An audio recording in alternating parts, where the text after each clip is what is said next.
A brief content warning before we begin. This story contains themes of mystery, suspense, and unsettling psychological elements that some listeners may find disturbing. Listener discretion is advised. There are moments in a town's history that draw a line in the sand, separating before from after. For Oakhaven, that line was etched under the chilling glow of the harvest moon, the night Sarah Miller vanished. It wasn't just a disappearance. It was an erasure, a void carved into the very fabric of a community that had, until then, believed itself immune to such darkness. Oakhaven, nestled deep in the Appalachian foothills, was the kind of place people painted on postcards. Rolling fields of corn and soybeans stretched to the horizon, ancient oak trees lined the winding roads, and the air always carried the faint scent of wood smoke and fertile earth. Its population barely touched 3,000, and everyone knew everyone. Life moved at a slower, more predictable pace, marked by the changing seasons and the annual Harvest Festival, a tradition cherished for generations. The harvest moon, in particular, was the jewel in Oakhaven's crown, a colossal, burnished orb that hung low in the sky, illuminating the bounty of the land and signaling a time for communal feasting, folk music, and revelry. It was a time of gratitude, of abundance, of light. Until that year, Sarah Miller was, by all accounts, the embodiment of Oakhaven's spirit. 22 years old, with a laugh that could chase away any shadow and a smile that lit up the town square, she worked at the local bakery, her hands dusted with flour, her heart full of dreams. She was a familiar face, a comforting presence, a daughter of the soil.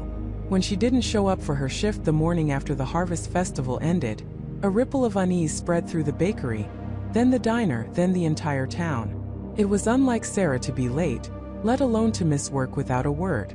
Her car was still parked outside her small bungalow on Elm Street, her front door unlocked, a half-eaten bowl of cereal on the kitchen counter.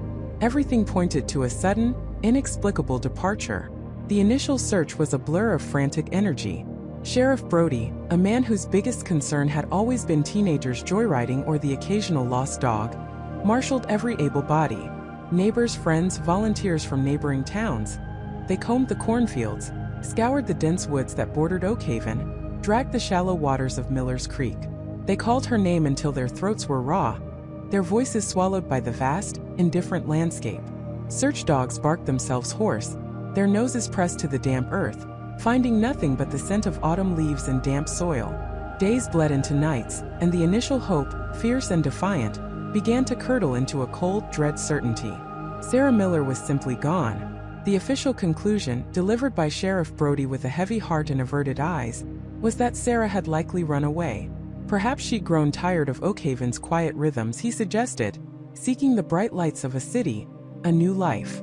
It was a plausible enough explanation for outsiders, for the state police who came and went, offering condolences and leaving behind an air of frustrated resignation.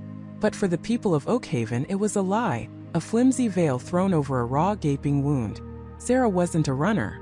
Sarah loved Oakhaven.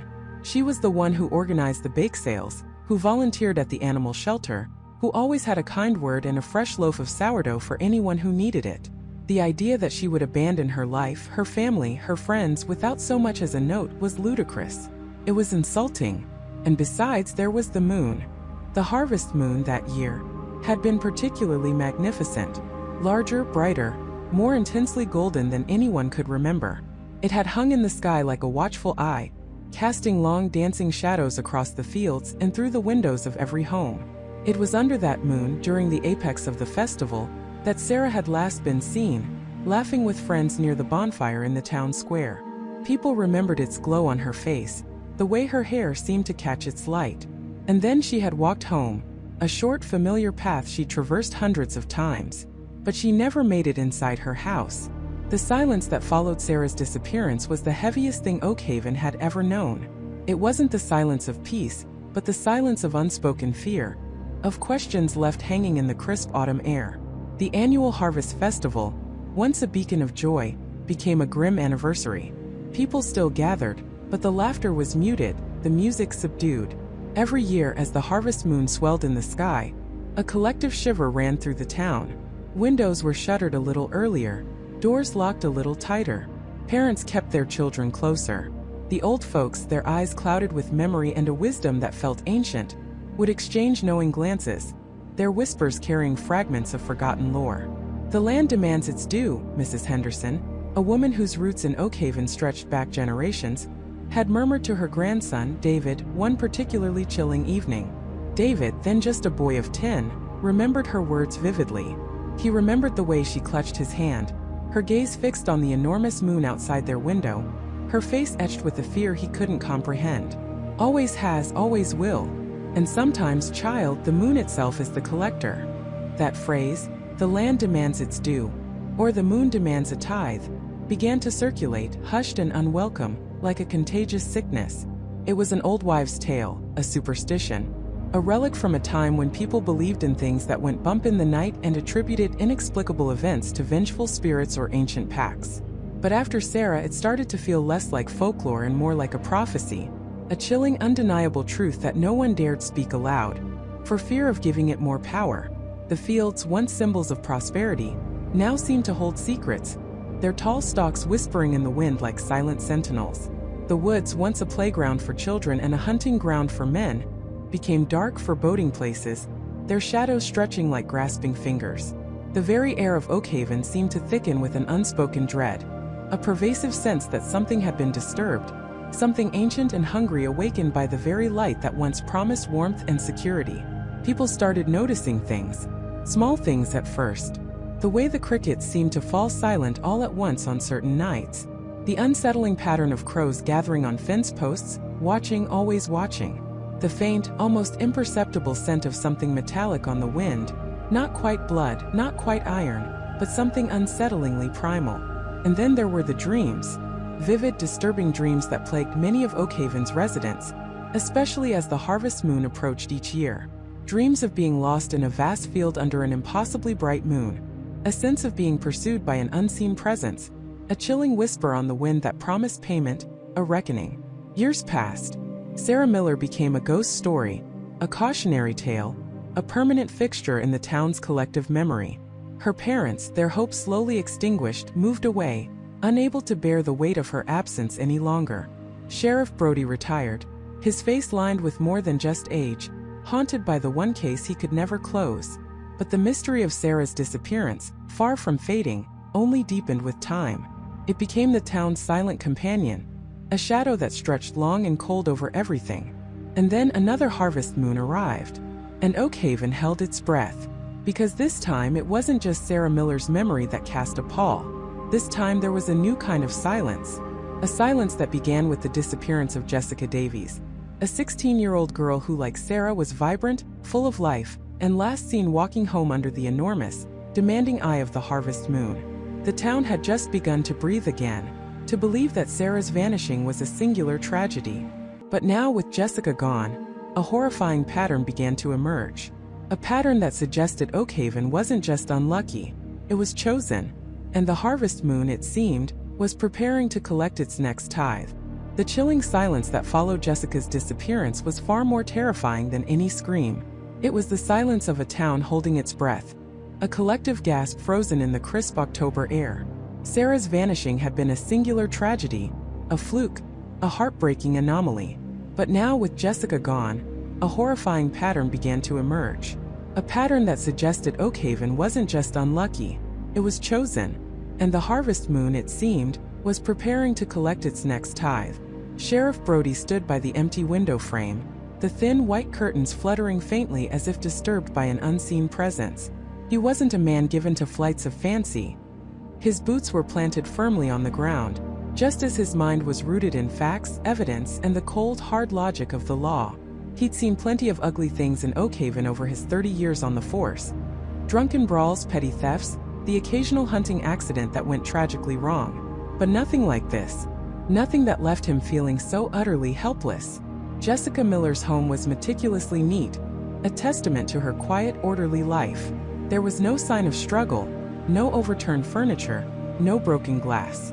Just a faint impression on her bed, as if she'd simply laid down, closed her eyes, and then evaporated. Her phone lay charging on the nightstand. Her car was in the driveway. Her purse, with her wallet and keys, sat on the kitchen counter. It was as if she had simply walked out of her own life, leaving everything behind, but there was no indication she had left at all. "Anything, Kevin?" Brody's voice was rough, edged with an exhaustion that went deeper than just lack of sleep. Deputy Kevin O'Malley, a young man still navigating the awkward transition from eager rookie to seasoned officer, ran a hand through his sandy hair. "Nothing, Sheriff. No forced entry. No prints that don't belong to Jessica or her family. The back door was locked from the inside. Windows are all secure. It's a ghost, Sheriff. Like Sarah." Brody grunted, a sound of frustration. "Ghosts don't take people, Kevin. People take people." But even as he said the words, they felt hollow. He remembered Sarah Jenkins's case from 3 years prior with a sickening clarity. The same baffling lack of evidence. The same agonizing emptiness. A young woman, seemingly plucked from her home without a trace, leaving behind only an echoing silence and a town consumed by grief and unanswered questions. For 3 years, Sarah's disappearance had been Oakhaven's open wound, a constant reminder of vulnerability. Now Jessica's vanishing had ripped it open again, pouring salt into the wound and adding a new terrifying layer of dread. The whispers had started almost immediately, not just in hushed tones behind cupped hands, but openly in the grocery store aisles, at the gas station, around the flickering screens of people's phones. The harvest moon. It was always the harvest moon. Sarah had disappeared a week after the harvest moon. Jessica just 2 nights ago, also under the glow of that same full golden orb. Coincidence? Brody scoffed at the idea of coincidence. He believed in patterns, yes, but patterns of human behavior, not celestial alignment. Yet the similarities were too stark, too unsettling to ignore. Oakhaven was a small town, nestled deep in a valley, surrounded by ancient forests that seemed to press in on it from all sides. Its history was long and winding, full of forgotten logging tales and old family feuds. But beneath the surface there was always something else, something older, more primordial, that people only spoke of in whispers. Something that awoke when the leaves turned crimson and gold, and the nights grew long and cold. "Sheriff," Kevin continued, his voice softer, "Mrs. Henderson from down the street, she said she saw a light in the woods, near the old standing stones, the night Jessica disappeared. A strange pulsing light, she called it. Reddish-orange." Brody closed his eyes for a moment, pinching the bridge of his nose. The standing stones. Another piece of Oakhaven's forgotten past. A circle of rough-hewn boulders, half buried in the earth, deep in the woods, far from any path. Locals called them the Whispering Stones, and kids dared each other to spend a night there. Most adults avoided them, attributing them to some ancient pagan ritual best left undisturbed. "Probably just a hunter, Kevin. Or some kids with flashlights." She said it pulsed, Sheriff. And it was too big for a flashlight. Like a bonfire, but without smoke. Kevin's eyes were wide, reflecting the fear that was rapidly spreading through the town like an invisible contagion. Brody sighed. He knew he had to address the growing hysteria, the talk of curses and ancient debts. He needed to find a rational explanation, and fast.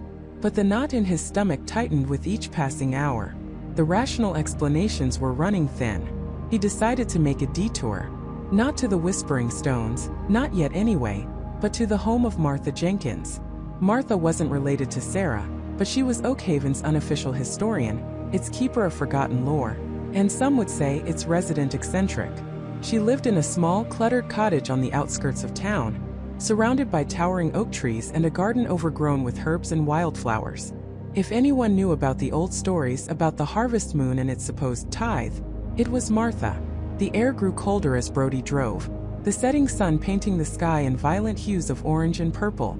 The trees along the road seemed to reach out like skeletal fingers. When he pulled up to Martha's house, a thin wisp of smoke curled from her chimney.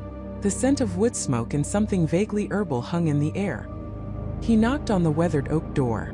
After a moment it creaked open, revealing Martha's sharp, intelligent eyes peering out from behind a curtain of wispy white hair. She was a small woman, hunched with age, but her gaze was surprisingly piercing. "Sheriff Brody," she said, her voice raspy like dry leaves rustling. "I was expecting you." Brody tried to maintain his professional composure. "Martha, always a pleasure. I was hoping you could tell me about some of Oakhaven's older stories. Specifically, about the harvest moon." Martha's lips, thin and pale, curved into a knowing smile that didn't quite reach her eyes. She stepped back, allowing him to enter. The cottage was warm, filled with the scent of dried herbs and old books. Shelves crammed with dusty tomes lined the walls, and strange talismans hung from the ceiling. A black cat, sleek and silent, watched him from atop a stack of newspapers. "The harvest moon," Martha repeated, settling into a worn armchair by a crackling fireplace. "It's more than just a calendar marker here, Sheriff. Always has been. Before your time, before your daddy's time, before even my great-grandpappy's time, the old ones they knew. They called it the collector's moon." Brody shifted uncomfortably. "The collector's moon? And what does it collect, Martha?" Martha's eyes fixed on him, ancient and unwavering. "A tithe, Sheriff. A payment. For the peace that Oakhaven enjoys, for the fertile soil, for the quiet lives we lead. A bargain struck long, long ago.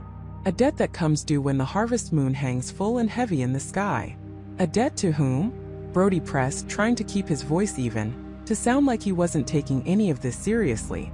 But a cold dread was beginning to seep into his bones. "To the land, Sheriff. To what lies beneath. What was here before any of us. It demands its due. Not money, not crops. Something more precious."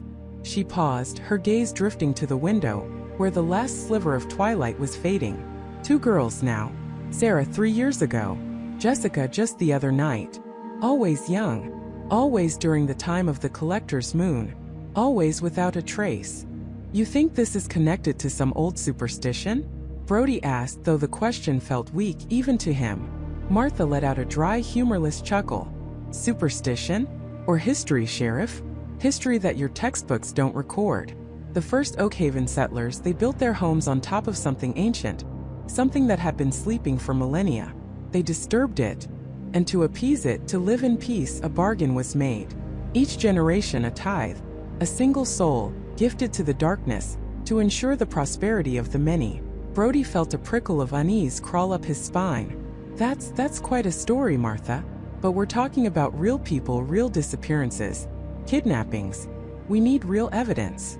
"Oh, the evidence is there, Sheriff," Martha said, her voice dropping to a near whisper. "It's in the pattern. It's in the silence.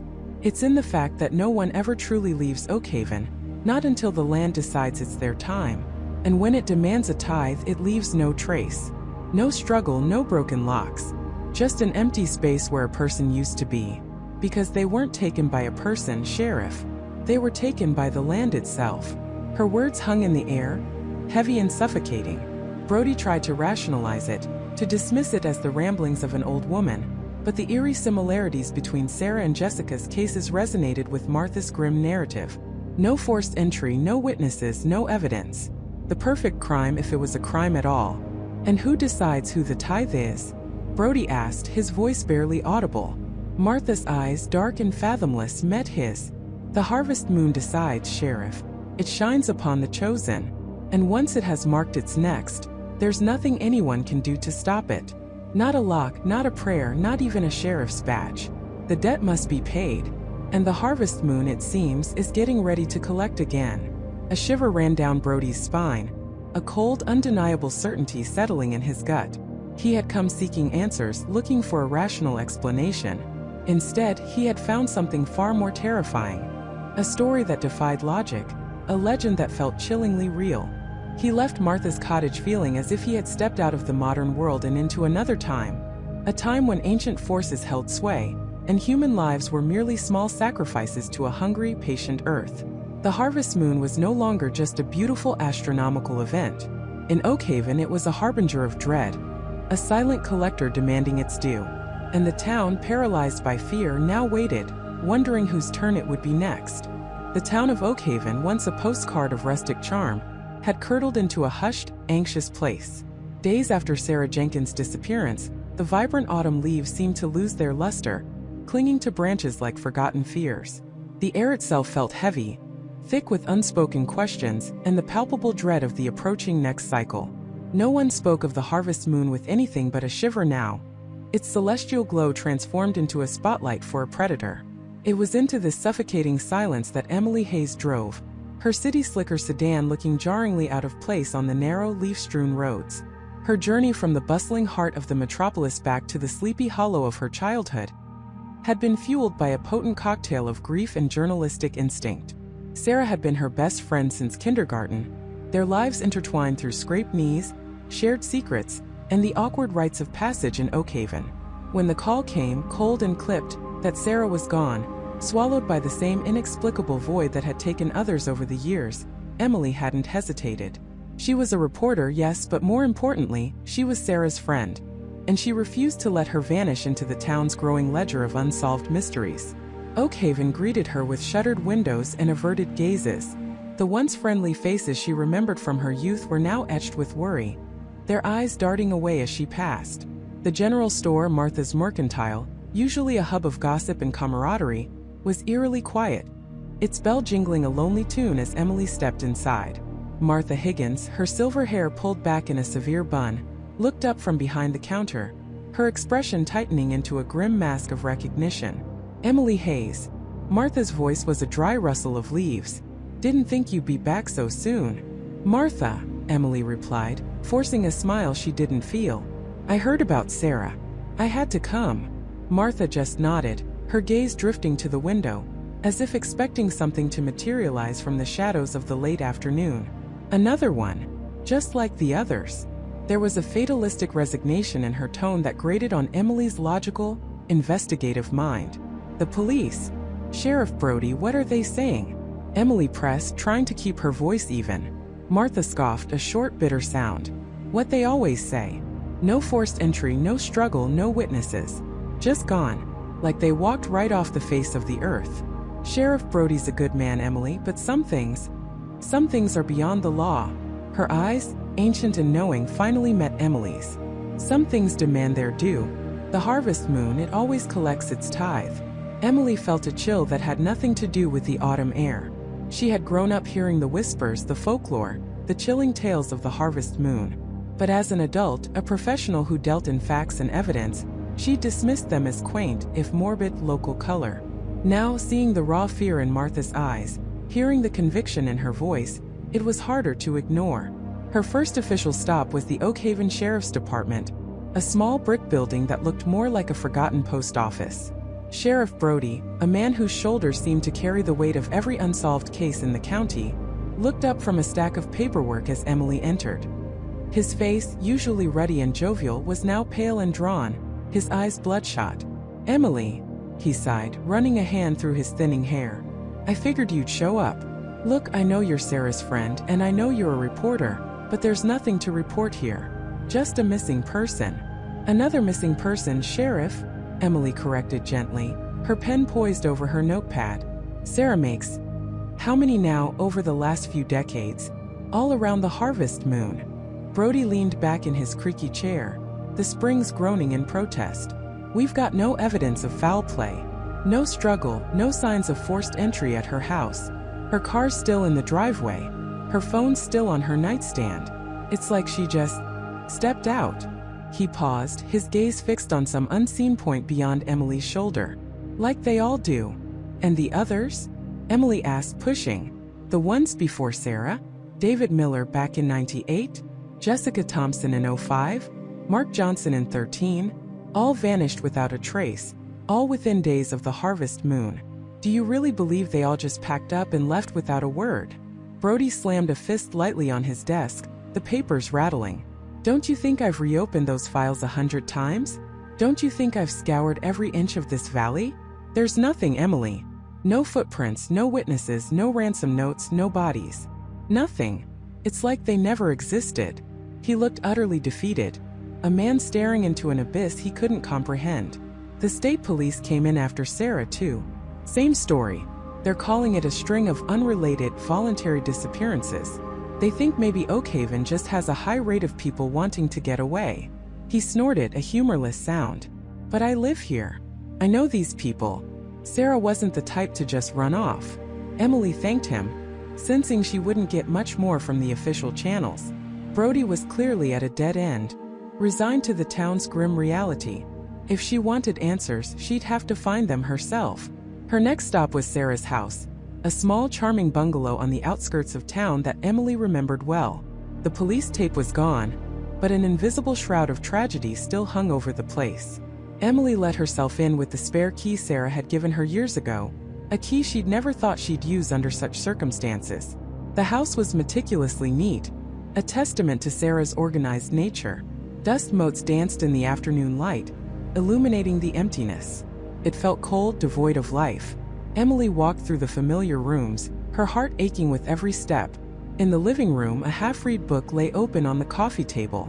In the kitchen, a single dirty mug sat in the sink, as if Sarah had been interrupted mid-sip. She went to Sarah's bedroom, the room they'd spent countless hours in as teenagers, whispering secrets and dreaming of futures beyond Oakhaven. The bed was neatly made, a floral quilt spread smoothly across it. Her dresser was tidy, her small collection of jewelry laid out. Nothing seemed amiss. The police would have gone through everything, of course. They would have looked for anything obvious. But Emily wasn't looking for obvious. She was looking for Sarah. She knelt by Sarah's nightstand, where Brody said the phone had been found. Next to it was a small stack of books, mostly true crime novels and historical fiction. Emily picked up the top one, a dog-eared copy of a local history book, Echoes of Oakhaven, a centennial chronicle. Sarah had always been fascinated by history, especially the macabre bits. Flipping through the pages, Emily noticed several sections highlighted. Most were about the town's founding families, old homesteads, and the shifting economic landscape. But one specific passage caught her eye, highlighted in an almost frantic yellow, a brief mention of a forgotten ritual, a harvest tradition practiced by the earliest settlers, a tithe to the earth to ensure bountiful crops and ward off famine. The text was vague, almost dismissive, classifying it as a superstitious relic long abandoned. But Sarah had underlined it twice. Emily's journalistic instincts flared. Sarah wasn't just reading history. She was researching it. This wasn't just a casual interest. She put the book down, her gaze sweeping the room again. What else could Sarah have been looking for? She noticed a loose floorboard near the antique cedar chest at the foot of the bed. It wasn't obvious, but Emily remembered a specific creak from her childhood sleepovers. She pressed down and the board lifted slightly. Beneath it, nestled in the dust, was a small ornate wooden box. It wasn't Sarah's style at all. It looked old, handcrafted, with intricate, almost tribal carvings etched into its dark surface. Emily's heart pounded. This wasn't something the police would have found unless they knew about the loose board. She carefully lifted the box out.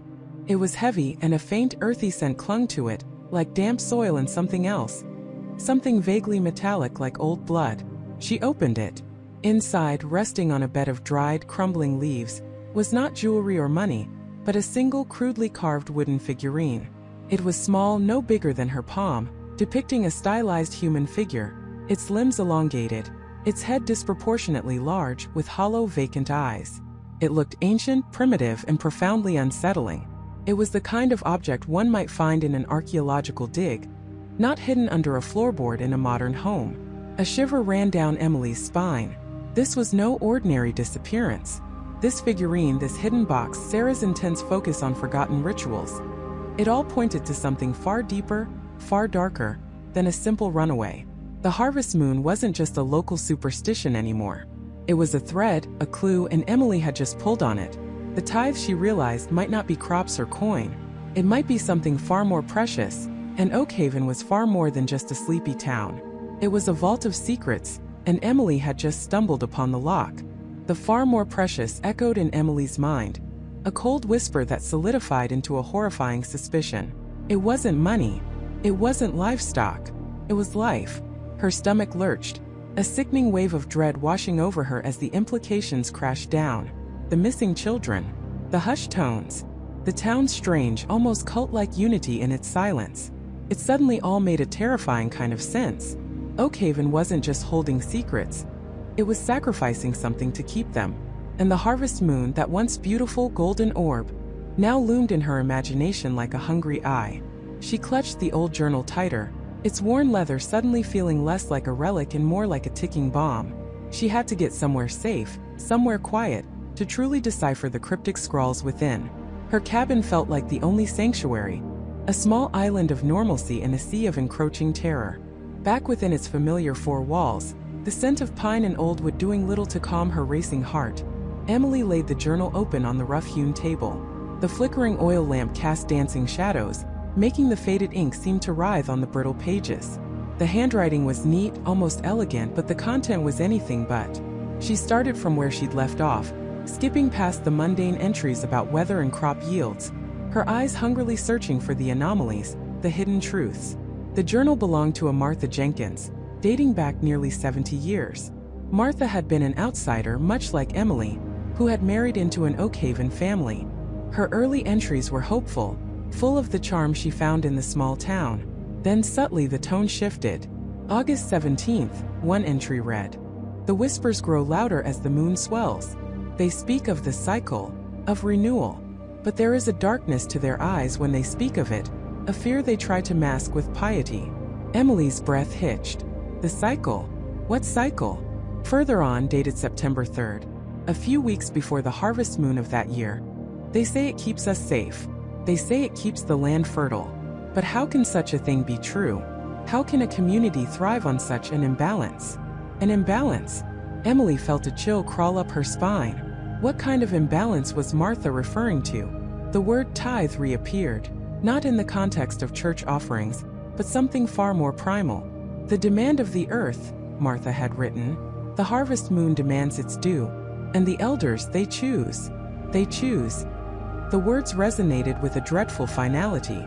This wasn't a natural disaster or an unfortunate accident. This was a deliberate act, orchestrated by the very people who governed Oakhaven. Emily's hands trembled as she turned the page, her eyes scanning frantically. September 10th. Little Thomas went missing today. His mother, Agnes, is inconsolable, but the others, they offer condolences, yes, but their eyes hold a strange, knowing resignation. They speak of his purpose, of joining the land. I saw Elder Silas speaking with Agnes yesterday, his voice low, his hand on her shoulder. A comfort or a subtle threat? Little Thomas. Emily remembered the faded photographs in the town hall, the missing persons flyers she'd briefly glimpsed. Thomas was one of them. A child. The far more precious had found its horrific definition. The journal continued to paint a grim picture, each entry a brushstroke of despair and growing terror. Martha's initial fascination with Oakhaven had curdled into a desperate quest for truth, much like Emily's own. Martha wrote of trying to speak to other women, of seeing fear in their eyes when she pressed too hard.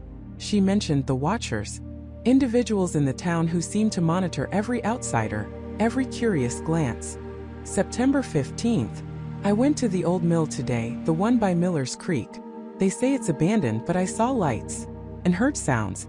Not the grinding of grain, but something else. A low hum, a chant almost. The air was thick with the scent of herbs and something metallic. A warning in my gut screamed at me to leave, but my heart demands to know. The old mill. Emily mentally filed the location away. It was on the edge of town, a crumbling stone structure she'd noticed but dismissed as just another relic. Now it stood out like a beacon of malevolence. Martha's entries grew more frantic, the handwriting less steady. She spoke of being followed, of feeling eyes on her even in her own home. Her husband, an Oakhaven native, had grown distant, his explanations for the town's oddities becoming rote, rehearsed. September 20th. I confronted my husband, David. He just looked at me with those blank Oakhaven eyes. He said it was for the good of all, a necessary sacrifice to keep the blight away. Blight? What blight?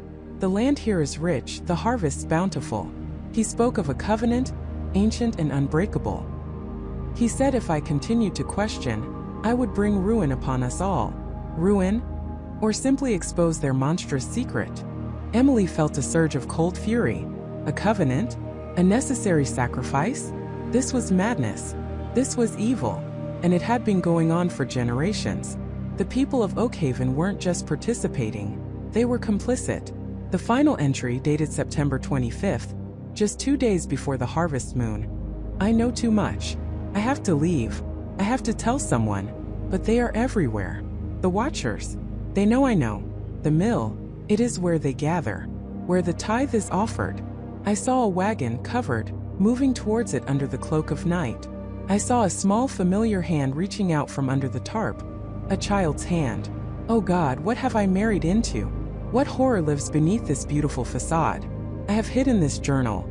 Perhaps one day someone else will find it. Someone who can be brave enough to open the vault. But I must try to escape. Tonight, before the moon demands another soul. The entry ended abruptly, the ink smudged as if Martha had been interrupted, or perhaps was writing in haste, her hand shaking. Emily stared at the final words, a knot of ice forming in her stomach. Martha Jenkins had written this, had hidden this journal, and then what? Had she escaped? Or had she become another Tithe? The fact that the journal was found in a forgotten corner of the old library, not far from where Martha would have lived, suggested the latter. Emily closed the journal, her mind reeling. The harvest moon was only 3 nights away. 3 nights until another child, another precious life might be taken. Her initial fear had morphed into a chilling certainty, and with it, a fierce determination. She wasn't just an observer anymore. She was a link in a chain that Martha Jenkins had started. She was the one who had found the lock. Now she had to find the key. She thought of the town. The smiling faces, the welcoming gestures, all a performance masking a horrifying truth. Michael, with his easy charm and local knowledge, suddenly seemed less trustworthy. His reassurances hollow. Was he one of the watchers? Or simply a complicit resident, blind to the horror, or perhaps willingly ignorant? The old mill. That was her next move. Martha's words screamed at her. Asterisk the mill. It is where they gather, where the tithe is offered. Asterisk, but she couldn't go blundering in. Not alone. Not yet. She needed more information, a plan. She extinguished the lamp, plunging the cabin into near darkness, save for the sliver of moonlight filtering through the window. The harvest moon. It was already growing fuller, a pale, ominous orb in the night sky. It felt like it was watching her, judging her, waiting. Emily knew she couldn't confide in Michael, not yet. Not until she knew who she could truly trust, if anyone. She was alone in this, an outsider against an entire town steeped in generations of unimaginable evil. But Martha Jenkins had called for someone to be brave, and Emily, despite the terror gnawing at her, felt a spark ignite within her. A stubborn refusal to let history repeat itself. She would not let another child be taken. She would find out what truly happened at that mill. And she would expose Oakhaven's dark secret, no matter the cost. The vault was open, and its contents were screaming. The vault was open, and its contents were screaming. Emily's hands trembled as she pulled the heavy, dust-caked wooden box from beneath the loose floorboards in her father's old study. It wasn't a bank vault, but a secret repository of a different kind. A father's desperate attempt to hide the truth from a world that refused to see it, and perhaps from himself. The air in the small room felt thick with unspoken grief and a chilling sense of dread. Inside, neatly bound with fraying twine, were stacks of yellowed papers, faded photographs, and a series of worn leather-bound journals. These were her father's last frantic attempts to make sense of the madness that had consumed Oakhaven, and ultimately, his own family. She opened the first journal, its pages brittle with age, and her father's familiar, looping handwriting stared back at her. The date was over 2 decades old, long before Michael, long before the quiet sorrow that had settled permanently in her mother's eyes. David's entries began with an almost academic interest in Oakhaven's local history, particularly its founding families and the prosperity of its agricultural past. But the tone quickly shifted, growing darker, more obsessive, as he began to notice a pattern no one else dared to acknowledge. He wrote about the harvest moon, not just as a celestial event, but as a recurring calendar marker for something far more sinister. Every 7 years, he noted, a child disappeared from Oakhaven, always during the week of the harvest moon, always a firstborn, always from one of the town's original families, and most chillingly, always around the age of 7 or 8. Michael, her sweet Michael, had been 8. He was their firstborn, and he was gone. A cold dread seeped into Emily's bones, colder than the autumn air outside. Her father had seen it. He had known, and he had tried to stop it. She devoured the entries, each word a shard of glass in her heart. David had meticulously cross-referenced old town ledgers, church records, and even personal family Bibles from the Historical Society. He found veiled references to harvest moon offerings and mill tithes that, in later years, had been conveniently recategorized as donations to local charities or forgotten entirely.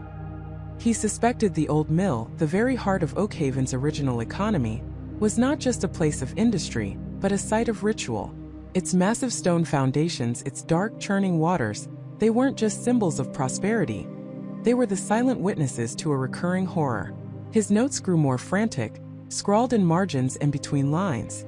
He found ancient symbols etched into the oldest remaining timbers of the mill structure, hidden beneath decades of grime and successive renovations.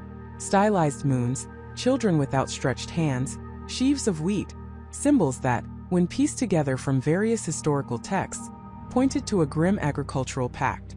A belief that the land's bounty, Oakhaven's very existence, was contingent upon a periodic sacrifice, a tithe, not of crops but of life. The horror of it all was suffocating. This wasn't just a series of unfortunate disappearances. It was a deeply embedded, generational conspiracy. The founding families, the very pillars of Oakhaven, were not just aware, they were complicit. They were the ones from whom the children were taken, and yet they were the ones who maintained the silence, who perpetuated the lie. Mr. Henderson with his dismissive tone, Mrs. Albright with her tight-lipped condolences, Sheriff Brody with his unwavering loyalty to the town's unspoken rules, they were all part of it. The town wasn't just hiding a secret, it was built upon it. Emily found a faded photograph tucked into the last journal. It was of her father, much younger, holding a beaming Michael on his shoulders.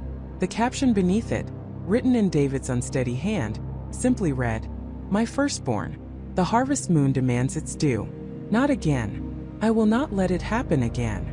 The words were a gut punch. Her father had known Michael was next. He had fought, desperately, silently, against an invisible enemy that had already claimed so many. He had failed, and the weight of that failure had broken him. But David's research hadn't stopped there. His final entries, written in a barely legible scrawl, spoke of a specific location within the sprawling mill complex. Not the main building, which had been refurbished countless times, but a smaller, forgotten annex, partially collapsed and overgrown with ivy, that he called the Granary of Whispers. He believed this was where the true harvest took place, where the children were taken, where the pact was renewed. He mentioned a hidden cellar, a subterranean passage that led beneath the granary, a place he hadn't been able to access but felt was the key. He had been close, so agonizingly close. A profound sense of clarity, cold and sharp, cut through Emily's grief.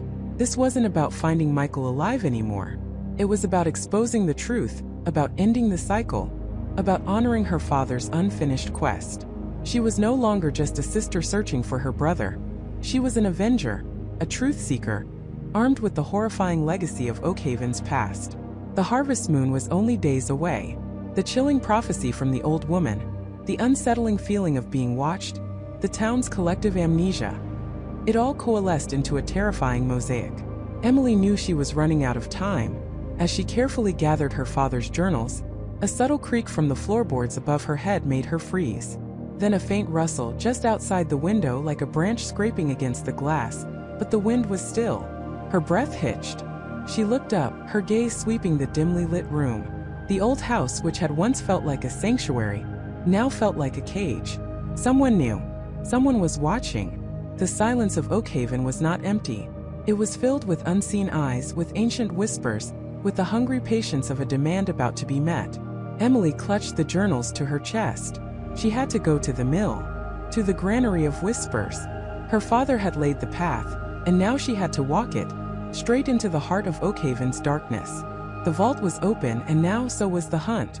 She knew with chilling certainty that the harvest moon would not be denied its tithe without a fight, and this time she would be the one fighting back. The metallic clang of the vault door, now ajar, echoed in the oppressive silence of the bank's lower levels. Jessica took a deep, shuddering breath, the scent of old paper, dust, and something else, something faintly metallic and earthy, filling her lungs. This wasn't just a vault. It was a mausoleum of secrets, straight into the heart of Oakhaven's darkness. The vault was open, and now so was the hunt. She knew with chilling certainty that the harvest moon would not be denied its tithe without a fight, and this time she would be the one fighting back. She stepped inside, her flashlight beam cutting through the gloom. The interior was small, carved into the bedrock, and surprisingly sparse. No stacks of gold, no piles of cash. Instead, a single heavy dark wooden chest sat in the center, and along the far wall, a series of shelves lined with what looked like ancient, leather-bound books and wooden boxes. This wasn't about money. It was about something far older, far more insidious. Her hand trembled slightly as she approached the shelves first. The books were not ledgers in the traditional sense. Their covers, worn smooth with age, bore no titles, only cryptic symbols etched into the leather. A crescent moon entwined with a sheaf of wheat, a stylized oak leaf, a serpent swallowing its tail. She pulled one down, the binding groaning in protest. The pages, brittle and yellowed, were filled with elegant, looping script. Not English, but an archaic form of Latin mixed with symbols she didn't recognize. This was going to take time. She moved to the wooden boxes. One smaller than the others caught her eye. It was made of dark, polished oak, intricately carved with the same crescent moon and wheat symbol. Her fingers traced the cold wood as she flipped the latch. Inside, nestled on a bed of dried, crumbling leaves, lay a collection of faded photographs. Old photos, sepia-toned, showing groups of stern-faced men and women, dressed in what looked like turn-of-the-century attire. They stood in front of a massive ancient oak tree, its branches gnarled and reaching like skeletal fingers towards the sky. In the background of several photos, a stone altar, rough-hewn and stained, was barely visible. But it was the faces that truly chilled her. In each photograph, one person stood slightly apart, their eyes wide, a look of profound fear or bewildered resignation etched onto their features. And in every photo, that person was young. Too young. She quickly scanned the other boxes. They contained more unsettling items. A child's wooden flute, a tarnished silver locket with no picture inside, a small hand-carved bird, its wings broken. Each item was a silent testament to a life, now seemingly extinguished, a personal belonging left behind. A chill snaked down her spine. These weren't relics of a forgotten past. These were personal effects, trophies. Turning her attention back to the journals, she picked up a different one, hoping for a more discernible language. This one, thankfully, was in English, though the script was still ornate and difficult. It appeared to be a chronicle, detailing events, observations, and what the writer referred to as the sacred rites of the harvest moon. Her breath hitched. This was it. She began to read, her flashlight beam dancing across the ancient pages. The entries were dated, stretching back generations, starting in the early 1800s. The language was flowery, almost poetic, but the content was utterly horrifying. It described the annual renewal, the appeasement of the ancient spirits, and the sacred offering required to ensure Oakhaven's prosperity. And the offering, the tithe, was exactly as she had feared. It was human, the purity of the unblemished. One entry from 1876 read, "Is the most potent balm for the hunger of the earth. The chosen, young and untainted by the world's cynicism, offer their spirit willingly, or by divine decree, ensuring the bounty of the fields and the protection of our people for another cycle." Willingly, or by divine decree, the euphemisms barely masked the grim reality. These were not willing sacrifices. These were victims. Another entry from 1903 detailed the selection process. "The elder, guided by the whispers of the grove, shall identify the one whose spirit shines brightest under the harvest moon. Their absence shall be mourned, their sacrifice celebrated, and their memory enshrined in the heart of Oakhaven." Jessica's mind reeled. The grove, that ancient oak tree in the photographs, the altar. It all clicked into place. This wasn't just a historical curiosity. This was a blueprint. She flipped through the pages, desperate for any clue, any name, anything that could connect this monstrous tradition to the present day. Then she found it. A list. Not a list of victims, but a list of chosen. Each name followed by a date. The date of their disappearance, she realized with a sickening lurch. And at the end of many entries, a small distinctive symbol. The crescent moon in wheat, followed by a single bolded word, "Accepted." Her eyes scanned the names, a chilling parade of Oakhaven's forgotten. Michael Anderson, 1928. Sarah Jenkins, 1955. Daniel Miller, 1978.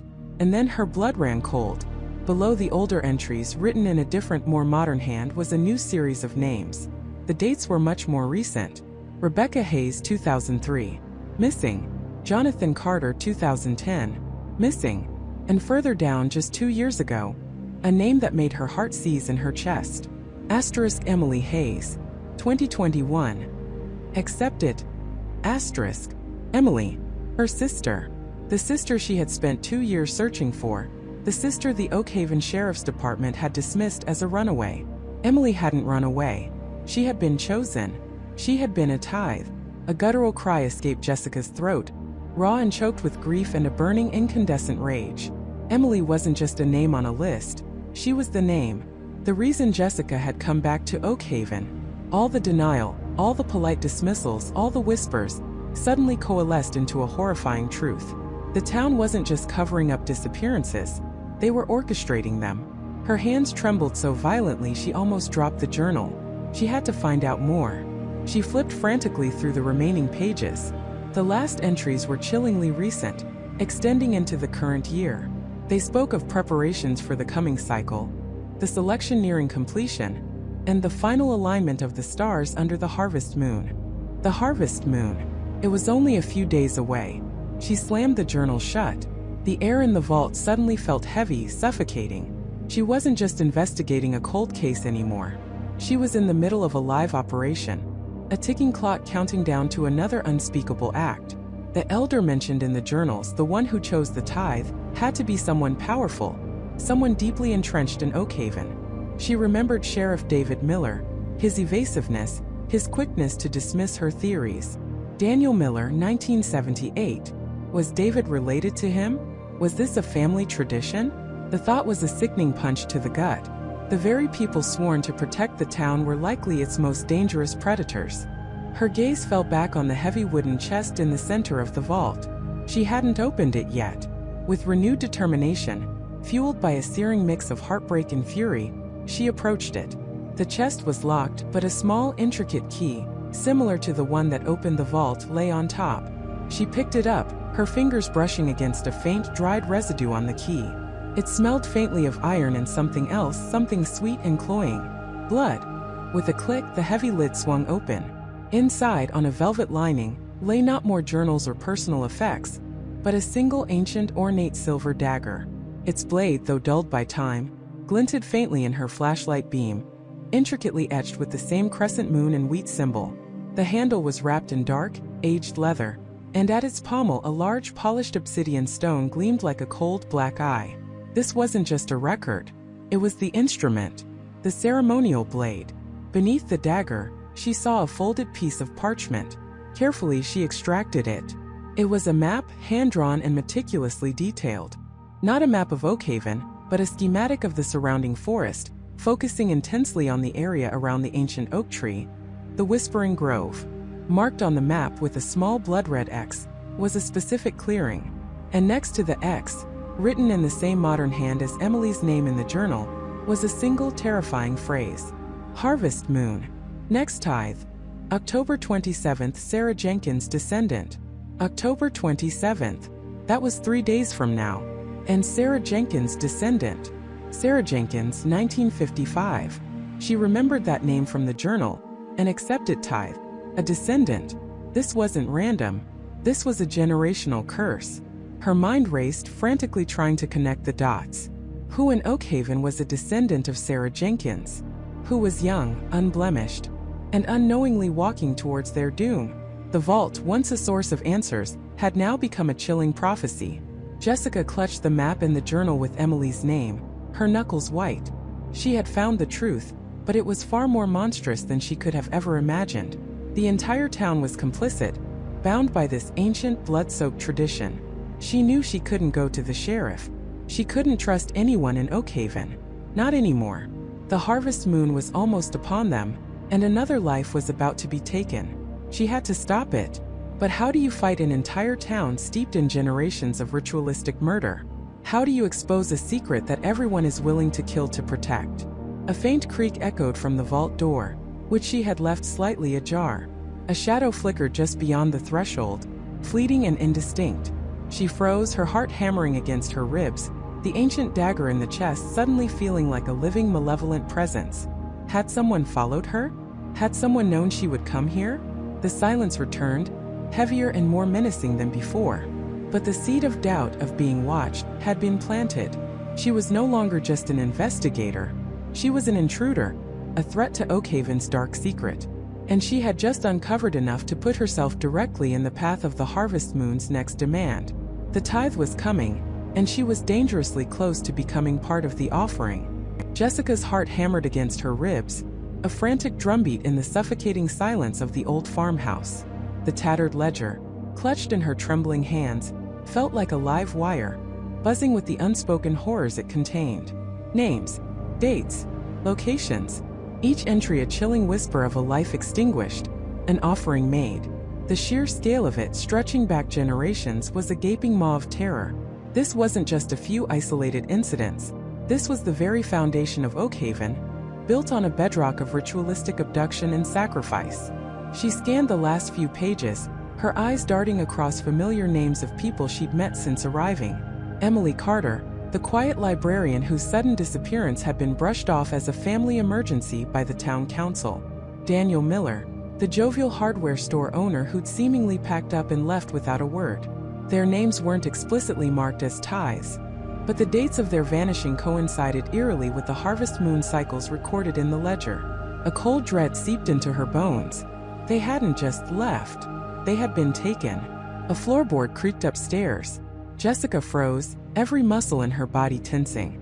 She hadn't heard anything like that before. It wasn't the settling of an old house. It was distinct, deliberate. Someone was here. Someone knew she was here. The air in the dusty room suddenly felt thick, heavy with menace. Her breath hitched. She slowly, carefully, placed the ledger back into the hidden compartment, her fingers numb. Another creak, closer this time, followed by the faint whisper of movement above her head. They weren't just here, they were searching. A wave of adrenaline surged through her, sharpening her senses. She had to get out. Now. She moved silently, her gaze sweeping the room for an escape route. The front door was too risky. They'd likely be watching it. The back window, overgrown with thorny bushes, was her best bet. As she crept towards it, a shadow fell across the doorway, long and distorted in the fading light. A figure, tall, broad-shouldered. Jessica squeezed her eyes shut for a fraction of a second, then forced them open. This was it. She was caught, but the figure didn't enter. It paused, a silhouette of silent menace. Then a low guttural voice dripping with icy calm echoed from the hallway. "Found what you were looking for, city girl?" It was David. David Sterling, the kind-faced man who'd offered her directions on her first day. The one who always had a gentle smile and a reassuring word. The man who now stood like a sentinel, blocking her only clear path. Her mind raced. There was no reasoning with him, not now. Not with the chilling knowledge she carried. She lunged for the window, fumbling with the rusted latch. The glass rattled violently, refusing to budge. Panic flared, hot and sharp. David moved with surprising speed for a man his age. He was inside the room in 2 strides, his hand clamping down on her arm with an iron grip. "It's a sacred trust, Jessica," he said, his voice losing its pleasant facade, revealing an unsettling zeal. "Oakhaven thrives because of it. And you threatened to unravel everything." She twisted, trying to wrench free, but his grip was unyielding. Her eyes darted around, desperate. A heavy antique lamp sat on a nearby table. With a burst of frantic energy, she swung her free arm, knocking the lamp over. It crashed to the floor with a deafening clatter, plunging the corner of the room into deeper shadow. In the momentary distraction, she kicked out, catching David squarely in the shin. He grunted, his grip momentarily loosening. It was all she needed. She tore free, scrambling through the shattered lamp and towards the back door, not the window. The door was old, but she knew it wasn't boarded up. She burst out into the cool night air, gasping for breath, the scent of damp earth and pine needles filling her lungs. Her feet pounded across the overgrown yard, adrenaline fueling her flight. She could hear David shouting behind her, his words lost in the rush of blood in her ears. She didn't look back. The moon, a sliver of silver light, offered scant illumination as she plunged into the dense woods bordering the property. Branches clawed at her clothes, twigs snapped underfoot, but she pressed on. The image of David's transformed face burned into her mind. The kind old man was a monster. They all were. She ran until her lungs burned and her legs ached, until the sounds of pursuit faded into the chirping of crickets. She collapsed behind a thick cluster of ancient oaks, gasping for air, her body trembling uncontrollably. She was alone, deep in the Oakhaven wilderness, with no idea where to go. Her phone. She fumbled for it, her fingers clumsy with fear. No signal. Of course, Oakhaven was a dead zone for anything that might connect her to the outside world. This was no accident. This was by design. She needed help. Someone. Anyone. Michael. He was the only one who seemed to harbor any doubts, any hint of skepticism about Oakhaven's idyllic facade. He'd helped her before, guiding her to the old farm. But could she trust him, really? After David, she trusted no one. Yet, he was her only lead. She decided to head for Michael's cabin, a secluded spot on the outskirts of town that he'd mentioned once. It was a long shot, a desperate gamble, but she had nowhere else to go. The harvest moon was just days away. She could feel it in the air, a palpable tension gripping the town. The tithe was coming, and she knew, with a certainty that chilled her to the bone, that they would not stop until she was silenced or worse. Navigating the woods in the darkness was a nightmare. Every rustle of leaves, every snap of a twig, sent a jolt of terror through her. She imagined shadowy figures lurking behind every tree, their eyes glinting in the gloom. She was prey now, hunted in a town that pretended to be heaven. Hours passed. The moon climbed higher, casting eerie shadows that danced and writhed around her. She stumbled, fell, picked herself up, and pushed on. Finally, through a clearing, she saw it, a faint light in the distance. Michael's cabin, a beacon of fragile hope. As she drew closer, she noticed something unsettling. The light wasn't coming from inside the cabin itself, but from a small shed behind it. And there were voices, low, muffled, but definitely more than one. Her heart sank. Had they found Michael too? Was he in danger? Or worse, was he one of them? She crept closer, moving with practiced stealth, the fear-fueled lessons from her earlier escape still fresh. Peeking around the corner of the shed, she saw them. 3 figures. Michael was there, his back to her, silhouetted against the dim light filtering from inside. Opposite him stood 2 other men. One was David, his face now grim and determined. The other, a man she didn't recognize, but whose posture exuded authority and menace. He was older, his face etched with severe lines, a symbol of Oakhaven's true power. "The girl is a problem, Michael," David was saying, his voice tight with barely contained anger. "She was at the old farm. She knows." Michael remained silent for a moment, his shoulders slumped. Then he spoke, his voice low. "She didn't find anything conclusive, David. Just old records. She's scared, that's all. She'll leave." "Leave?" The older man, whose name she now heard as Silas, scoffed, a chilling sound. "She found the ledger, didn't she? The one you led her to, Michael. Don't play coy. We know your sympathies. We know you warned her." Jessica's blood ran cold. Michael had led her there. He had warned her. He wasn't one of them, not entirely. He was trying to help. But he was trapped just like her. "I didn't lead her to anything specific, Silas," Michael retorted, his voice gaining a defiant edge. "I just told her about the history. She's a journalist. She asks questions. Questions we cannot afford right now," Silas said, his voice hardening. "The harvest moon is upon us. The preparations are complete. The tithe must be pure, undisturbed. A foreign presence, a prying eye, could taint the offering. And you, Michael, have put us all at risk." David stepped forward, his hand resting on Michael's shoulder, a gesture that looked like comfort but felt like a threat. "We need to bring her in, Michael. For the good of Oakhaven. For the good of the harvest." Jessica's mind reeled. The harvest. It wasn't just a name for the moon. It was the purpose. The tithe wasn't just a sacrifice to the harvest moon. It was the harvest. They were harvesting something from these people. But what? And to what end? Silas looked at Michael, his eyes narrowed. "You know what happens to those who stand in the way, Michael. You know what Oakhaven demands. Bring her to us, before the full moon rises, or the consequences for you will be severe." Michael slowly turned, his gaze sweeping the shadowy woods behind the shed, almost as if he knew she was there. For a split second, their eyes met across the darkness. A silent message passed between them. "Run." Jessica understood. She had to flee. Michael was trying to buy her time. But where could she go? Oakhaven was a cage, its bars woven from ancient secrets and unwavering loyalty. The harvest moon was coming, its chilling demands echoing through the silent forest. And she was now a direct target, the next offering in a horrifying generations-old ritual she still barely understood.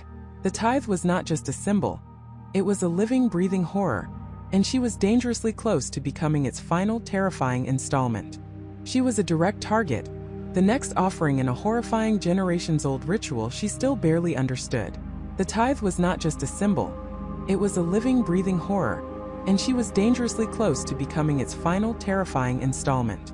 The last entry in the tattered journal lay open on her kitchen table, illuminated by the harsh glare of her single bare bulb. It wasn't written in the old tongue, nor was it a cryptic poem. It was a simple, stark list of names, each followed by a date, and at the very bottom, scrawled in a shaky, desperate hand, was her own name, Sarah Miller. Below it, the date of the upcoming harvest moon.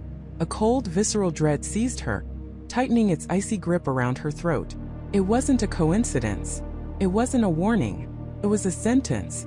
Her breath hitched, ragged and shallow. How could her name be there? She was an outsider, a recent arrival. She had stumbled upon Havenwood's dark secret. Yes, but why was she chosen? Why her, and not someone born and bred in this cursed valley?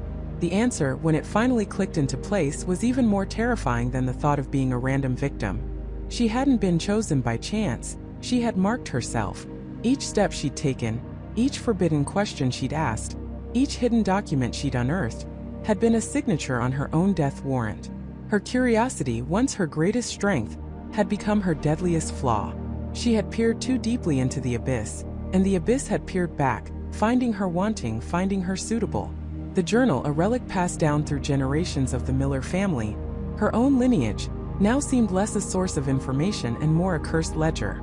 It wasn't just a record, it was a trap, a lure. It had called to her, drawn her in, promising answers while subtly guiding her toward her own fate. The old woman, Eleanor Vance, her seemingly frail neighbor, had warned her, hadn't she? Not with direct words, but with her fearful glances, the way her eyes always seemed to hold a deeper, sorrowful knowledge. Some things are best left undisturbed, child, Eleanor had whispered one evening, her voice raspy, her gaze fixed on the ancient oak outside Sarah's window, its branches bare and skeletal against the twilight sky. Sarah had dismissed it as the ramblings of a superstitious elder. Now she realized it was a plea, a desperate, veiled attempt to save her from herself, to keep her from becoming the next name on that chilling list. The harvest moon. It was only 3 nights away. 3 nights until the ancient evil that lurked beneath Havenwood claimed its due. The tithe wasn't a metaphor for prosperity or a bountiful crop. It was a monstrous, sentient hunger, a parasitic entity woven into the very fabric of this land, demanding a life to ensure the survival of the rest. And the whole damn town was complicit. They weren't evil in the way a serial killer was evil. They were desperate, bound by a terrifying covenant forged centuries ago. They offered up a soul not out of malice, but out of a primal guttural fear of what would happen if they didn't. What unspeakable horrors would be unleashed? What blight would descend upon their fields? What plague would consume their children if the harvest moon's demands went unmet? Sarah scrambled backward from the table, knocking her chair over with a deafening clatter. Her heart hammered against her ribs, a frantic drumbeat of pure terror. She had to get out. Now, before the town, before the tithe, before the moon itself could claim her. She grabbed her car keys, her phone, a worn backpack she'd used for hiking, stuffing it with a few essentials, anything she could lay her hands on. A flashlight, a bottle of water, a pocket knife. Her hands trembled so violently she could barely zip the bag. She flung open the front door, the cool night air hitting her face like a slap. The street was dark, silent, eerily still. Not a soul stirred. No lights in Eleanor's house, no sound from David's place across the way. It was as if Havenwood held its breath, waiting. She ran to her car, fumbling with the lock, her fingers clumsy and cold. Finally, the satisfying click. She practically threw herself into the driver's seat, jamming the key into the ignition.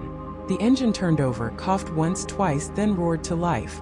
A small victory, but a victory nonetheless. Her hands gripped the steering wheel so tightly her knuckles blanched white. She slammed the car into reverse, then into drive, peeling out of her driveway, tires squealing on the gravel. She sped through the deserted streets, the familiar houses now looming like silent, watchful sentinels. Every shadow seemed to stretch, to twist into grotesque shapes. Every rustle of leaves sounded like footsteps behind her.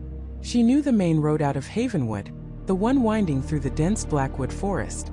It was her only chance. But as she approached the town limits, a heavy rusted chain stretched across the road, secured by a thick industrial-grade padlock. It wasn't an official barrier. It looked old, weathered, almost part of the landscape. And behind it, half hidden by the shadows of the ancient trees, stood a figure. tall, broad-shouldered, unmoving. He wore a dark, hooded cloak that obscured his face, but Sarah could feel his eyes on her, feel the weight of his silent judgment. He carried no weapon, no obvious threat, yet his presence was a wall, an insurmountable obstacle.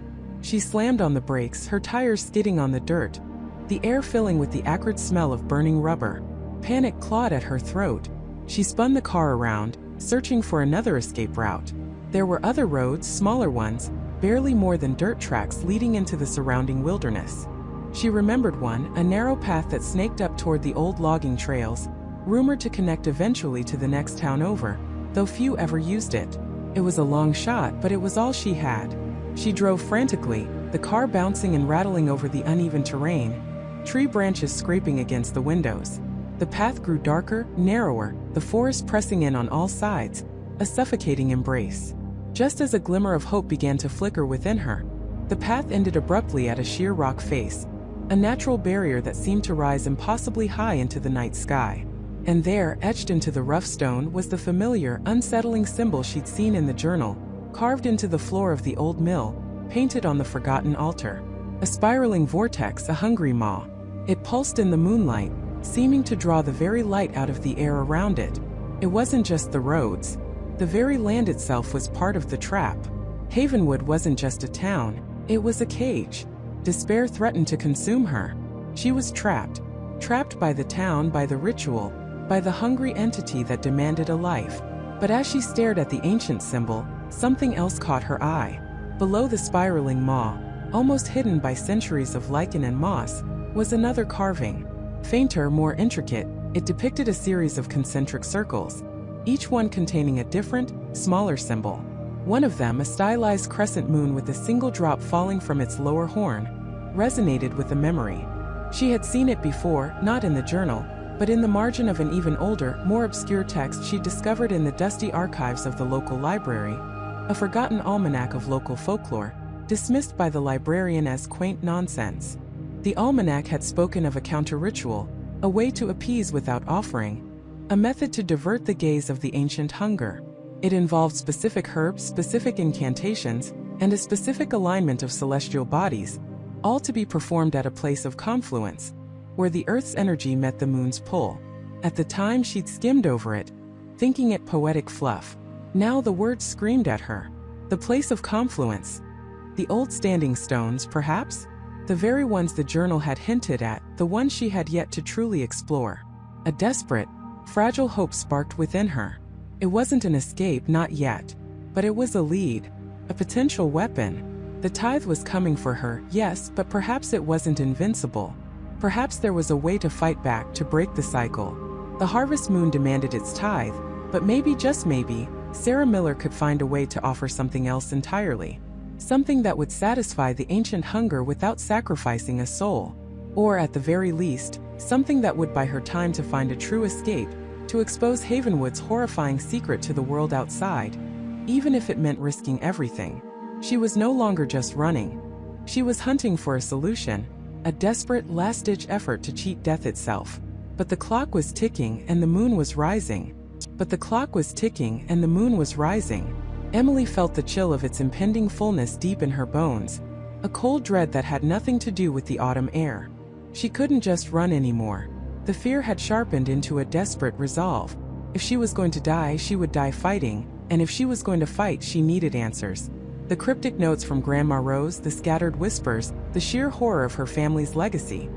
It all pointed to something ancient, something buried deep beneath the town's placid surface. Her mind raced, sifting through every hushed conversation, every averted gaze, every half-forgotten local legend. Grandma Rose's journals, filled with observations about the cycles, the land, and the demands, suddenly seemed less like the ramblings of an old woman and more like a meticulously coded investigation. Emily remembered a specific passage, barely legible, hinting at the first stone and the bargain. Not a curse, but a bargain. A contract, perhaps, that could be broken.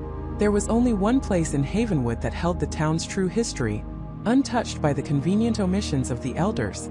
The Old Historical Society, housed in a dimly lit annex of the public library. It was usually locked tight after 5, but Emily knew a trick. Grandma Rose, ever the resourceful one, had shown her years ago how to jimmy the back window latch, claiming it was for emergency research during a particularly engrossing genealogy project. Emily had never thought she'd use it for anything quite so dire. The library was a mausoleum of forgotten stories, the air thick with the scent of aging paper and dust. Moonlight filtering through tall, arched windows cast long spectral shadows across rows of heavy oak shelves. Each step echoed in the silence, amplifying the frantic beat of her heart. She didn't know what she was looking for. Not precisely. A ledger, a diary, a founding document. Anything that predated the town's current, convenient amnesia. She started in the local history section, pulling down brittle volumes, flipping through faded photographs of stern-faced pioneers. Nothing. Just the sanitized version, the one where Havenwood was founded on hard work and faith, not blood and fear. She moved to the archived newspapers, their headlines screaming about droughts, barn fires, and the occasional lost child. But never the lost child, never the harvest moon. Frustration built, a hot knot in her stomach. Time was an enemy now. Each tick of the ancient grandfather clock in the corner, a hammer blow against her dwindling hope. She was about to give up, to concede that the truth had been too thoroughly scrubbed from public record, when her gaze fell upon a small, unmarked cabinet tucked away behind a shelf of forgotten tax records. It looked out of place, almost deliberately hidden. Inside, among yellow deeds and property maps, she found it. A leather-bound ledger, its cover worn smooth, its pages thick with age. The script was elegant but faded, painstakingly handwritten. The title barely legible. The Chronicle of Haven's Founding, kept by Thomas Miller. Thomas Miller. An ancestor. Her breath hitched. This was it. She carried the heavy book to a reading table, the dust motes dancing in the moonlight that now streamed directly onto the page. Her fingers trembled as she opened it. The first entries detailed the brutal realities of settling Havenwood. The unforgiving land, the harsh winters, the constant struggle against famine and disease. The early settlers, including Thomas Miller, were desperate, driven to the brink. Then the entries shifted. Thomas described a period of unprecedented hardship, a blight that withered crops and sickened livestock, threatening to wipe out the fledgling community entirely. He wrote of a desperate search for answers, a journey deep into the ancient woods surrounding their settlement, guided by an old Native American legend of a stone that drank the earth's sorrow. Emily's blood ran cold. The standing stone. The one on their farm. Thomas Miller's account detailed their discovery of the monolithic stone, humming with an inexplicable energy. Driven by starvation and fear, he and the other founders performed a ritual learned from a half-forgotten elder, an ancient appeasement intended to beg the land for mercy. The ritual involved offerings of their most precious crops, their finest livestock, laid at the foot of the stone under the harvest moon. And it worked. The blight receded, the crops flourished, and Havenwood prospered. But the ledger continued, growing darker, more ominous. The prosperity came with a price. Each year, the stone that drank seemed to demand more. The offerings grew, the rituals more elaborate. Then came the terrible winter, a decade after the initial pact. The crops failed again. A new sickness swept through the children, and despair gripped the town. It was then Thomas Miller confessed in trembling script that he, driven by grief and the terror of losing everything, committed the unspeakable. He offered not grain, not livestock, but a human life. His youngest daughter, a girl named Sarah, weak from fever, was taken to the stone under the harvest moon. He wrote of the crushing guilt, the horrifying silence of the other founders, and the immediate miraculous return of health and bounty to the town. The pact had changed. The stone that drank had acquired a taste for something far more potent. The tithe, once symbolic, was now blood. Emily felt a wave of nausea, her hands clenching the ancient pages. This was it. The origin. Her family hadn't been just victims, they had started it. They had twisted an ancient appeasement into a monstrous sacrifice. Generations of Millers had been both the keepers of the secret and the architects of its horror. But as she read on, a flicker of hope, faint but undeniable, ignited within her. Thomas Miller, consumed by his sin, had desperately searched for a way to undo what he had done. He had revisited the original legends, consulted what little remained of the elders' wisdom, and found a forgotten clause, a failsafe. The original pact, before it was corrupted by human desperation, included a way to sever the connection, to appease the entity with something other than life. It spoke of a flower of the underworld, a rare phosphorescent bloom that only appeared in the deepest parts of the ancient woods, specifically when the harvest moon reached its zenith. If this flower, combined with a particular incantation, one that called the entity's power back into the earth, sealing it within the stone, was burned at the base of the standing stone at the precise moment of the moon's highest point, the pact would be broken. The entity would be contained, its hunger sated by the earth itself, not human blood. Thomas Miller had hidden this knowledge, fearing the wrath of the other founders who had grown accustomed to the easy prosperity bought by sacrifice. He had tried to find the flower himself, but had failed, dying before the next harvest moon. The subsequent generations of elders, knowing only the simplified, horrifying version of the pact, had continued the tithe, suppressing any knowledge of a true solution. Grandma Rose, Emily realized, had been trying to find this. She hadn't been trying to stop the ritual, she had been trying to complete the counter-ritual. Emily slammed the ledger shut, her mind reeling. The flower of the underworld. An incantation. And the moon, already a swollen golden orb hanging low in the sky, was climbing higher with every passing minute. She had found her solution, but it was a desperate, terrifying gamble. She had to find this mythical flower, navigate the treacherous woods in the dark, and perform a ritual that had been forgotten for centuries. All while the town elders prepared their own monstrous ceremony. The clock wasn't just ticking, it was screaming. And the harvest moon was almost at its peak. The frigid air bit at their exposed skin as David, Michael, and Sarah plunged deeper into the twisted heart of Havenwood's forest. The canopy, usually a comforting embrace of green, now felt like a skeletal cage, branches clawing at the bruised purple sky. Above them, the harvest moon, a monstrous blood-orange eye, was swelling, its light bleeding through the gaps, painting distorted shadows that danced with malicious intent. Every snap of a twig, every rustle of dry leaves, sounded like a predator's approach, a ghostly whisper just beyond the veil of hearing. Sarah, her breath coming in ragged gasps, clutched a worn leather-bound book to her chest. "It's this way," she whispered, her voice barely audible over the thrumming silence of the woods. The ancient texts speak of a place where the oldest roots intertwine, a nexus of dormant power. She pointed towards a thicket of gnarled ancient oaks, their trunks wider than any they had ever seen, their branches reaching like arthritic fingers towards the malevolent moon. As they pressed on, the very ground seemed to shift beneath their feet. Roots thick as pythons rose from the earth, tripping hazards in the dim, shifting light. The air grew heavy, thick with the scent of damp earth and something else. Something metallic and acrid like old blood. Whispers seemed to coil around them, just at the edge of hearing, indistinct but undeniably sinister. Were they just the wind, or was the forest itself protesting their intrusion?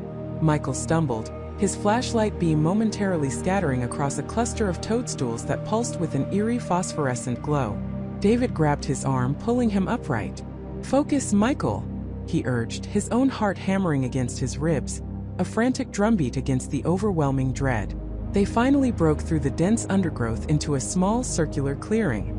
In its center stood a rough-hewn stone, ancient and moss-covered, clearly not a natural formation. Around it, the colossal oaks formed a protective, yet ominous circle. The moonlight, almost full now, poured directly onto the stone, illuminating faint, swirling carvings that pulsed with a faint, internal light. This was it, the nexus.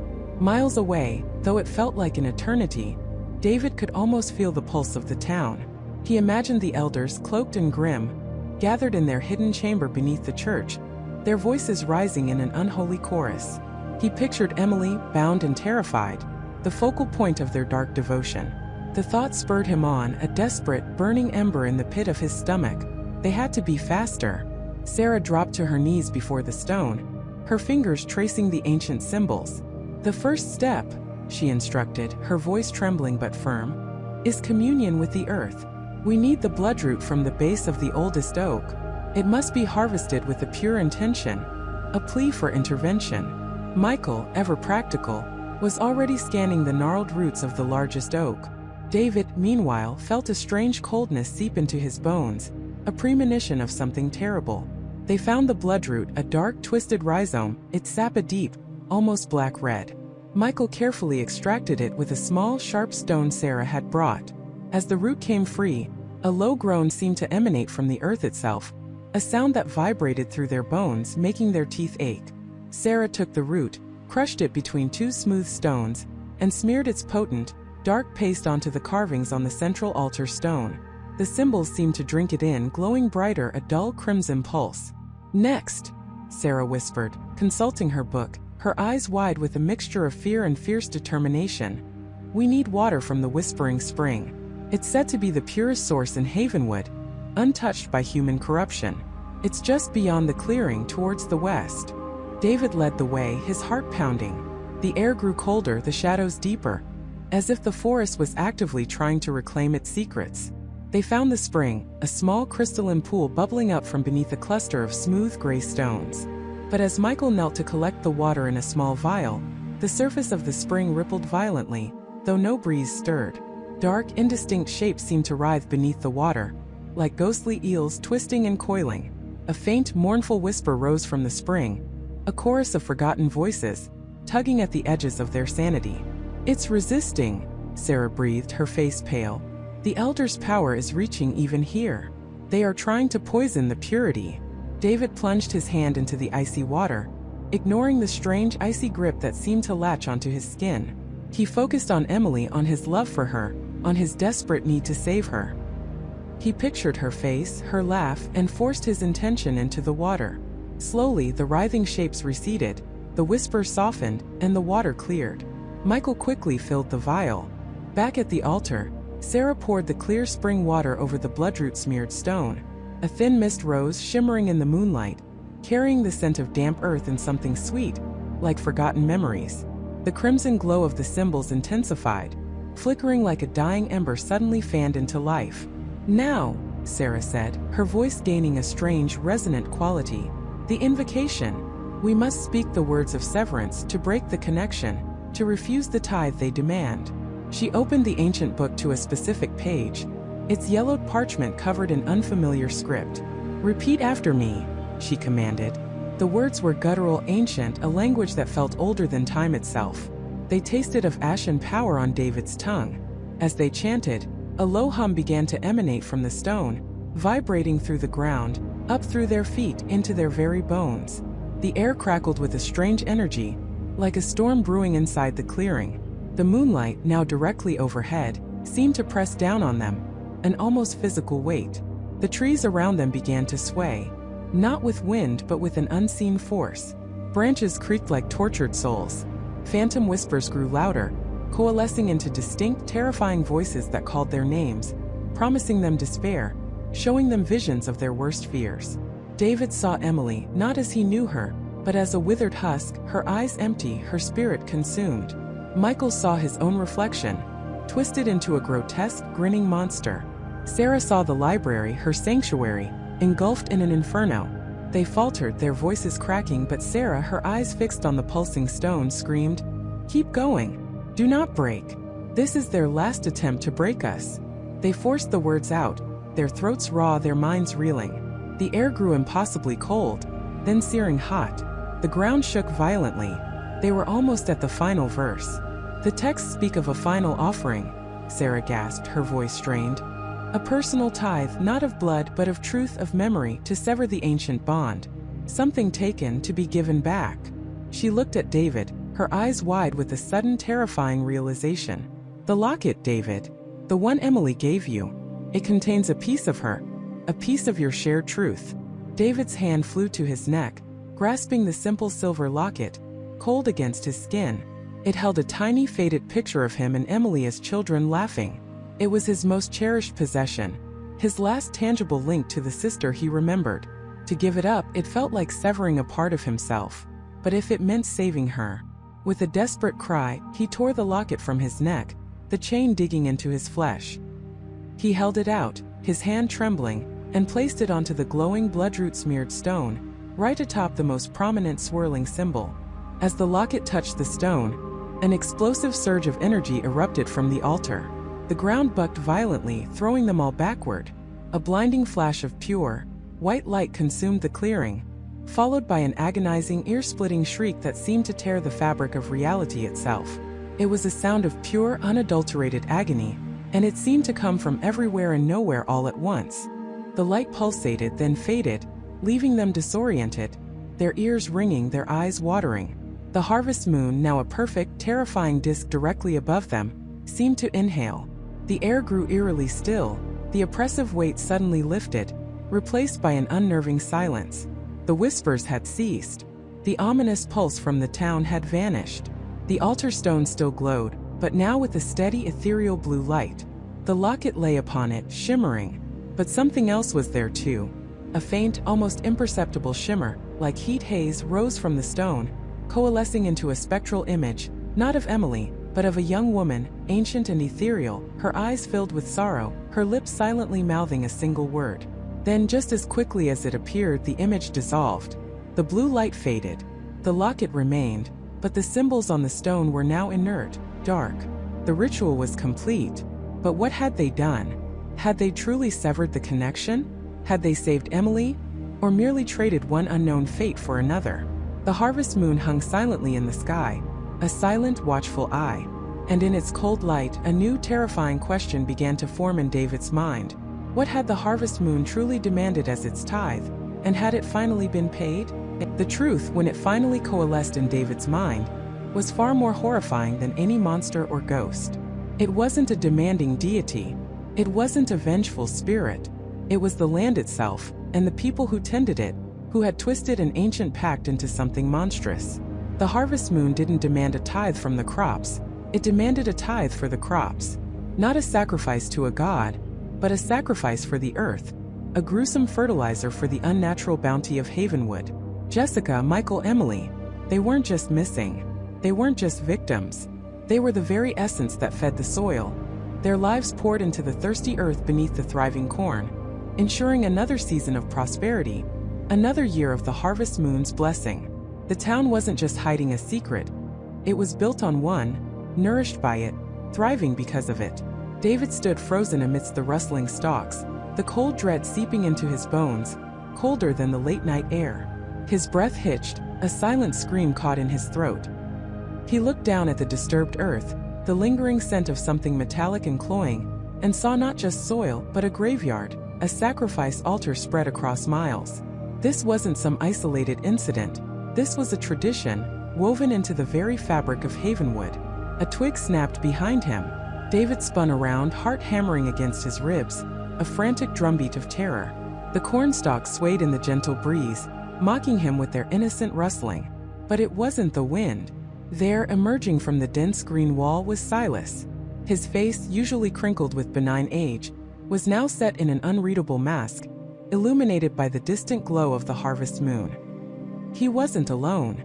Two other figures, their faces obscured by the shadows, flanked him.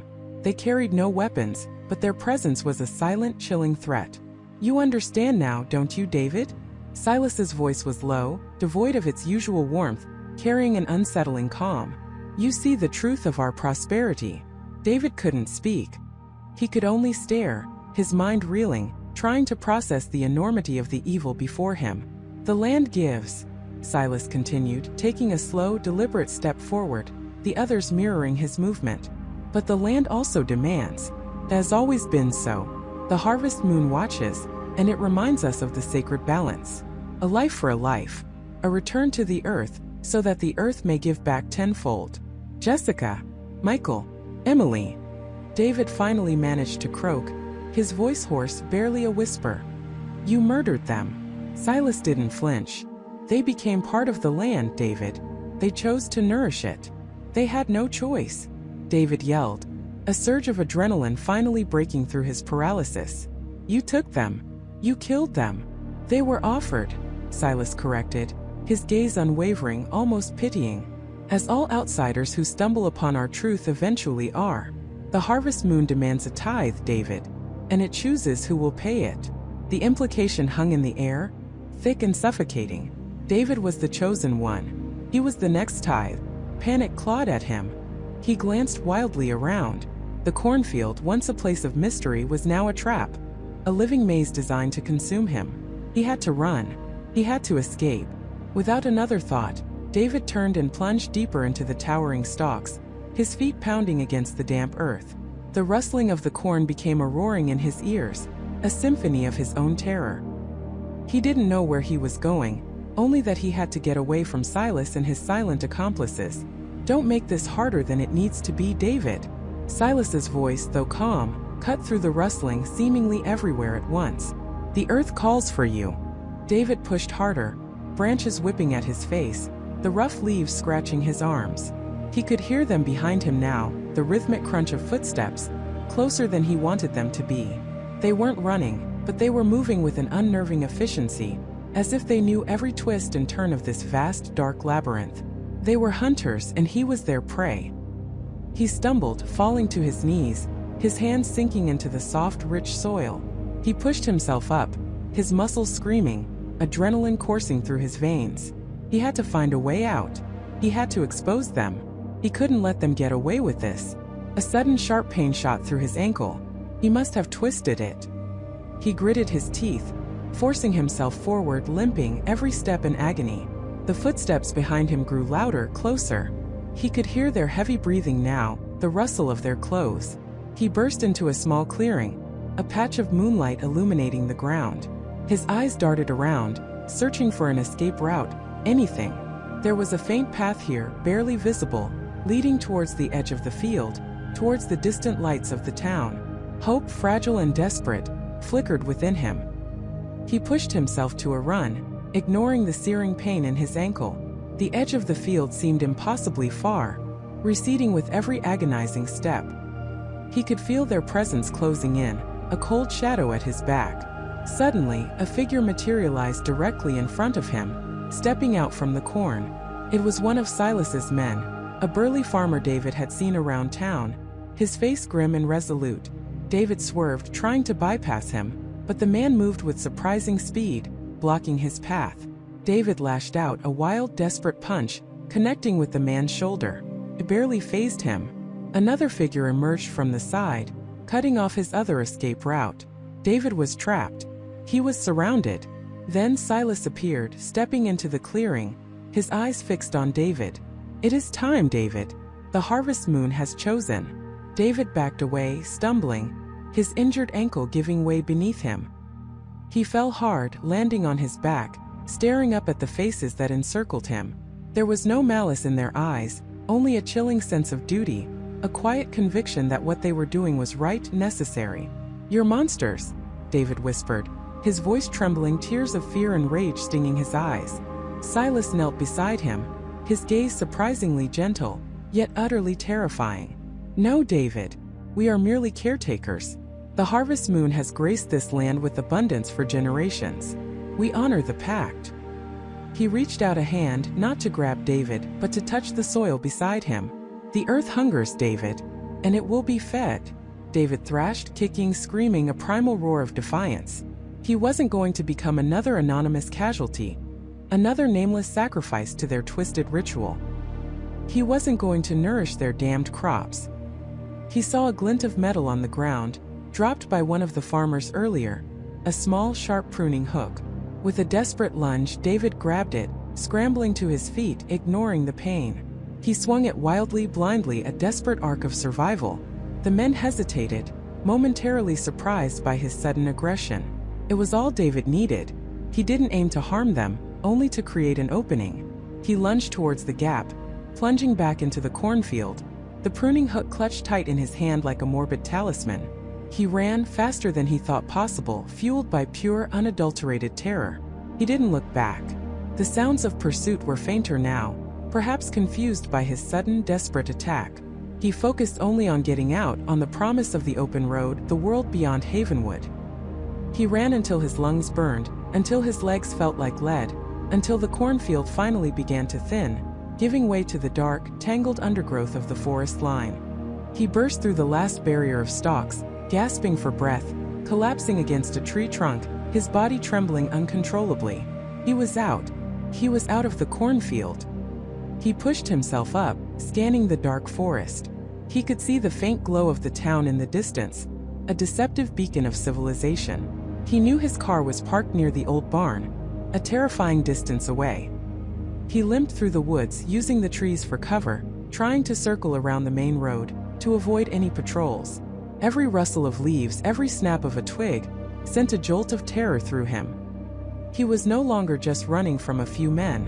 He was running from an entire town, a collective evil shrouded in tradition. Finally, after what felt like an eternity, he saw it, the familiar outline of his rental car, parked innocently near the deserted barn. He stumbled towards it, fumbling with the keys, his hands shaking so violently he almost dropped them. He yanked the door open, threw himself inside, and locked it, the click of the mechanism a tiny, fragile shield against the immense darkness he had just escaped. He jammed the key into the ignition, turning it.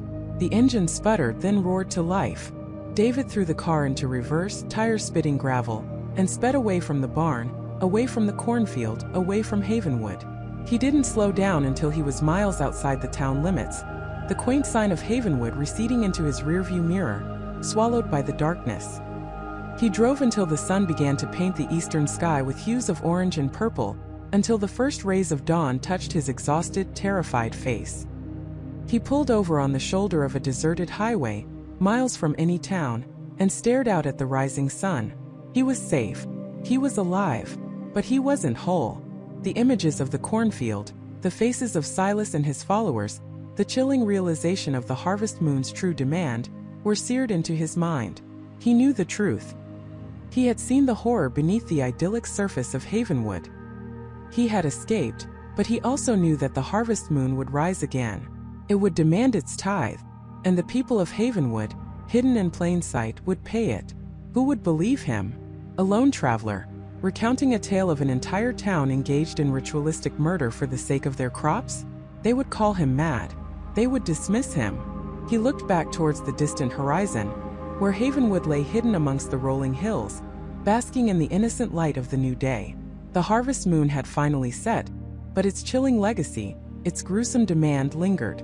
David knew with a certainty that chilled him to his core, that the tithe had been paid, and that it would be paid again. And the world